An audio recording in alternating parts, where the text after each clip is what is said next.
Okay, so it is Saturday, March. It's Saturday, March, April 15th. I was, I was thinking the Ides of March earlier, so I was, yeah, but it's not the Ides of March. It's the Ides of April. It's V.E.D.A. every day, vlogging every day in April, and that's what I'm doing.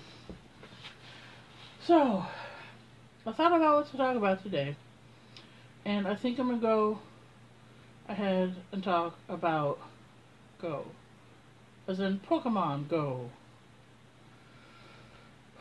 Pokemon Go came out last year at the beginning of summer-ish, end of spring. Not quite a year ago. I had a Windows phone at that time. Yes, it was true. I did have a Windows phone, and I couldn't get Pokemon Go, so I wasn't able to enjoy it. Devin got Pokemon Go on his phone that he had, and he showed me his Pokemons, and I was kind of sad. I would take him to places sometimes to get Pokestops and catch certain Pokemons in the area. But yeah, I didn't play it because I didn't have a Windows phone.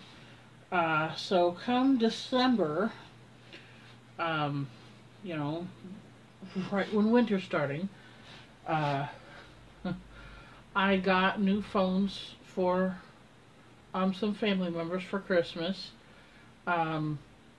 But I also got a new phone for myself. The phone that's recording this video right now.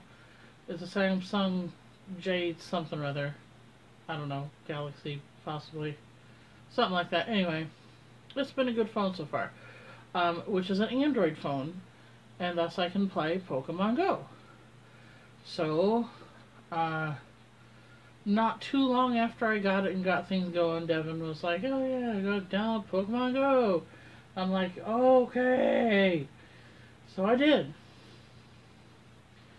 And I got me a Bulbasaur, which I kind of regret because Bulbasaurs are not too terribly hard to find in the area. You can usually find at least one a week, if not more.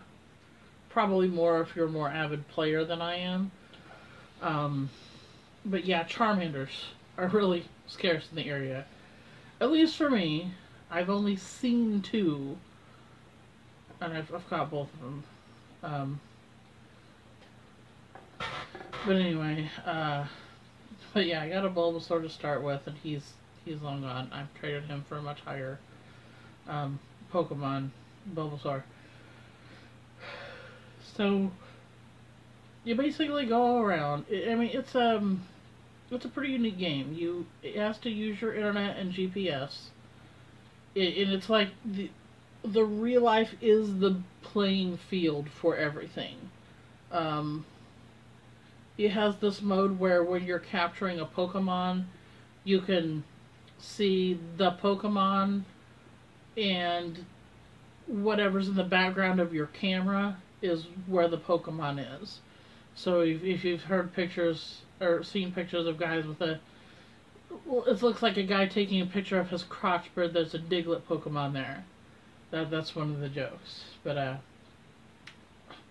for some reason, my Samsung phone, and I've heard other people's Samsung phones, this feature doesn't work on. It just shows a blank black screen with the heads-up display info. So you have to basically turn that feature off. And it's fine. It's no big deal. You don't get to take those cute pictures of, you know, a Squirtle in the shower with you or something like that. So, whatever. But yeah, it's a pretty fun game. It does encourage getting out and walking around in a few different ways, because you get eggs when you visit Pokestops. You have a chance to get an egg. Your inventory can hold 9 eggs. Usually once you get up to 9 and you hatch an egg. Usually the next Pokestop or two, you'll get another egg. So you're never going to run out of eggs, most likely, unless you are one of those pay-to-play people. I'll get to that in a bit. So you walk around, you encounter Pokemon in your general area. You're like a giant person on your grid, your street grid where you are. My person basically takes up my whole house. So my dad was asking me about it, like, oh, well, people are going to trespass. Like, you know what, not really. They don't really have to trespass. You know, Pokestops are set up in public places. Or churches, which aren't always public places, but usually public places you'll have your Pokestop. So there shouldn't usually be a trespassing issue unless whatever public place this was has been shut down. Or became something else that is now a private place. But anyway, you can... It's like a big radius, so I can sit here in my house and catch Pokemon that show up across the street or in the alley. So I don't have to leave my house to catch Pokemon, but you do. Because if you run out of Pokeballs, the only way to get more Pokeballs is to go to Pokestops or pay to play.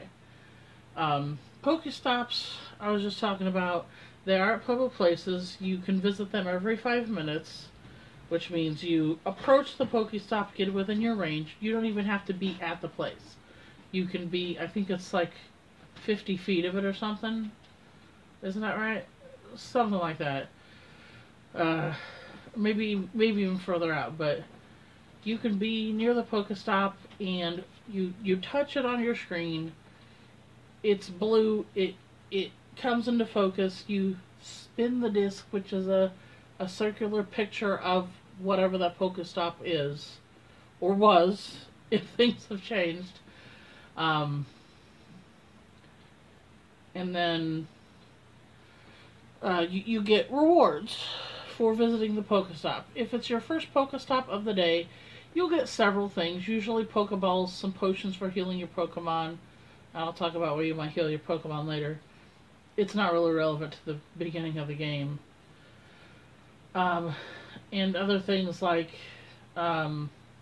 revives, which again aren't really relevant at the beginning of the game, and berries, which is relevant to catching Pokemon.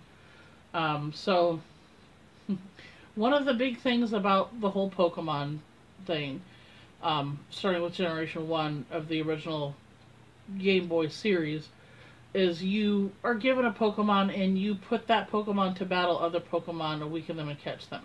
That's not how it is in Pokemon Go. To catch a Pokemon, you just throw balls at it until you catch it. You can also give it berries to curry its favor. There are a few different kinds of berries that do a few different things. You got your raspberry, which is basically the curry favor berry. It lowers its difficulty to catch. There's a nanoberry, which if it's being a spazzy Pokemon, like wiggling all around on your screen and is hard to target to throw a ball at, that'll help with that.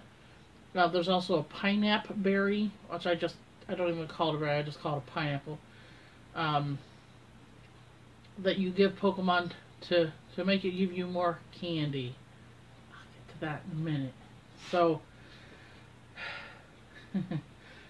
you encounter a Pokemon. You see it on your little radar. You touch the Pokemon, zooms in on that Pokemon, you enter your little catch sequence. You basically put your finger down on the screen on the Pokeball you want to throw and move it to land the ball on the Pokemon to catch it. The Pokemon you'll encounter, you know, your common Pokemon, but they have what's called a CP or combat power. The higher the CP, the harder they are to catch.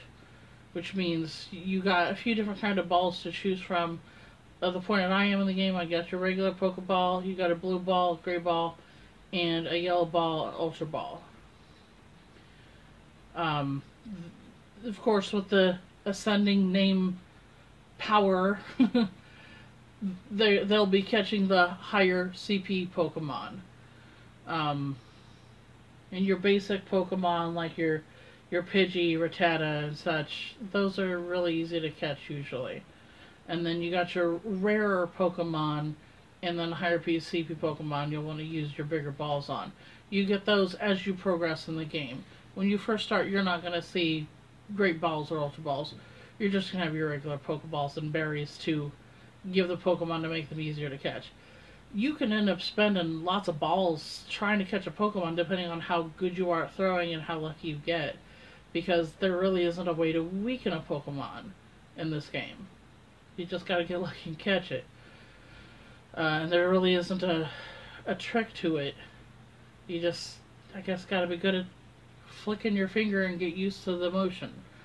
It doesn't take that long to get used to if you're playing regularly. And then you capture the Pokemon, and you get 3 things. Well, 4 things. One of them being you get the Pokemon in your inventory of Pokemon that you own. You get experience points, which you can get different. You get your base experience for catching the Pokemon. You can get bonuses for catching the Pokemon on your first ball thrown. You can get extra experience from having a nice throw or a great throw, and also a curveball. That's different. How well you fling the Pokeball at them. You also get Stardust, which helps power up a Pokemon, and you get Candy, specific to that type of Pokemon you caught. Now, Candy is it's also used to power up Pokemon as alongside Stardust. I think Stardust, that's really the only use for it. But it's very useful for making your Pokemon CP higher, which you do want for later on in the game. But candies are also used for their evolution. Because in the game, you get your Pokemon to a certain level, and it'll evolve. Or it'll try to evolve. You can stop evolving it, but for a lot of Pokemon, some of them take other activator items. I wish I could do those too. But yeah, the candy helps them evolve. You get a certain amount of candy, you can evolve a Pokemon, no matter what CP it is. You can have a CP 10 Pokemon and still evolve it. Don't do it. But yeah, usually you want to evolve your highest CP of the Pokemon you have. Because that's more valuable to you. I won't get into the battle system too terribly much because I'm not that far along. I've only done a few gym battles, and I've only even succeeded at one. But basically, there's spots, as well as there's Pokestops out there, there's gyms out there. Boom! Okay. Surprise! I was talking about gyms, and the video cut off. But anyway, I'm going to pick it up where I left off. Talk about teams on Pokemon that's relevant to the gyms. Basically, it's a turf war between Team Mystic, the blue team, the good team, Team Valor, the red team, the bad team, and Team Instinct. Yeah, there's a lot of people that don't have a lot of good things to say about Team Instinct, but, you know, if there hadn't been a Team Mystic, I might have gone with Team Instinct, but definitely not Team Valor. I won't get into all that drama, but basically, you encounter a gym at a popular place like you would encounter a Pokestop. The gyms are controlled by whoever last won a gym battle and assigned Pokemon to it. And basically, starting at level 5, which I think is ridiculous because nobody at level 5 is going to have Pokemon worth that are anything to do with fighting in a gym, unless you're fighting at your own color gym to earn it prestige points. But yeah, I'm level 25 and I'm still not really into gym battles. But you can earn Pokecoins by maintaining your gym status, which can earn you things to buy at the shop that otherwise only spending real world money could buy. And this is how people can play Pokemon Go without leaving their house. They'll just have to have money to buy Pokecoins and just catch whatever Pokemon shows up, and they're going to really level really slow. Unless they live near a Pokestop within range, they're not going to experience other things like eggs. Well, I guess you can buy eggs. But anyway, I gotta be kind of quick because the first part of this has already been so long, and I don't want to make too terribly long a thing. But you know, Pokemon Go is it's a fun game. It can be a frustrating game. Definitely very engaging and potentially social game. There's a lot more potential for social interactions that they have not tapped, that I think the game makers can, especially with more advances in technology as time goes on. So I think I'm just gonna wrap it up there. But yeah, I'm Team Mystic, of course. So if you are in Springfield, Illinois, and are part of Team Mystic, I don't even care if you're part of Team Mystic or some other team. If you play Pokemon Go and want to chat with me, send me a message. Hit me up on the Facebox. Join the Springfield Pokemon Go group on Facebook. But yeah, go Pokemon, go Pokemon Go. I'm done. I'm getting tired. Don't forget to vlog every day in April. And don't forget your daily Pokestop. Have a good day.